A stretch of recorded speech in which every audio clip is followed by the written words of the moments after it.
Look, you lot, you're at Speaker's Corner. We normally have 3 or 4 speakers going. They talk about whatever they want. Usually this guy's talking as well. At the moment he's not. And we talk about the subject to which with which we're an expert. Well, loose word. Oh, sorry. I talk about the subject to which I am the authority. You're quite right. Not expert, I'm the authority.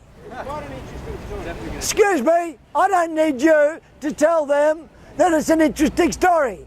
They don't need you to say that. They'll hear the story and then they'll work out for themselves if it's interesting or not. They don't need a leprechaun like you commentating. Okay, now shut up. 1, 2, 3, go! Okay. But get the hanging stuff right.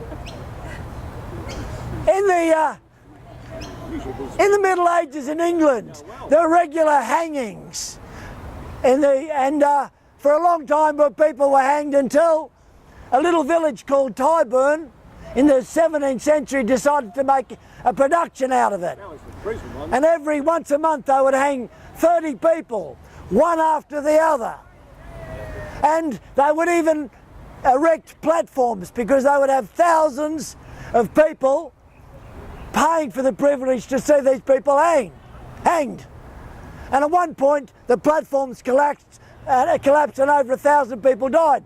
You might wonder why did everyone want to see these people hanged? It was a lot of pickpocketers were around there picking people's pockets.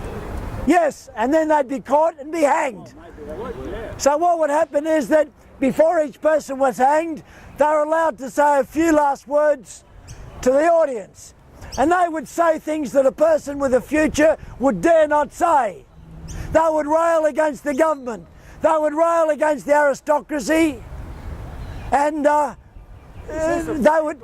people loved it because these people about to be hanged would say things that they would dare not say. And then they'd be hanged. And the idea of hanging, if I get this right, is to quickly, most of the time they would strangle. It was only in later years that the neck quickly broke. Most of the time they'd strangle and the loved ones would rush up and hold on to the body to add extra weight in order to hasten the process. That's where the expression to pull one's leg came from. And there was a euphemism called dancing the Tyburn jig. That was a euphemism for someone being hanged. So that went on for 300 years until finally the gallows were closed.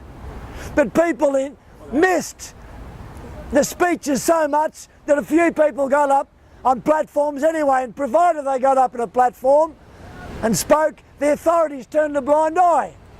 And after a while that village had its name changed to Marble Arch, which is right near Hyde Park, Speaker's Corner. And that people still speak there today. That is the origin of Speaker's Corner, and there are Speaker's Corners throughout the world, and you've got one here in Australia and you're here right now. Now clear off, the lot of you. So how many times have you heard that? Well, if you keep complaining, you'll continue to hear it. I purposely didn't tell that story for weeks. And deference to you. And finally when I tell it, I get whinges again. You are one hell of a garden gnome today. I'm sorry.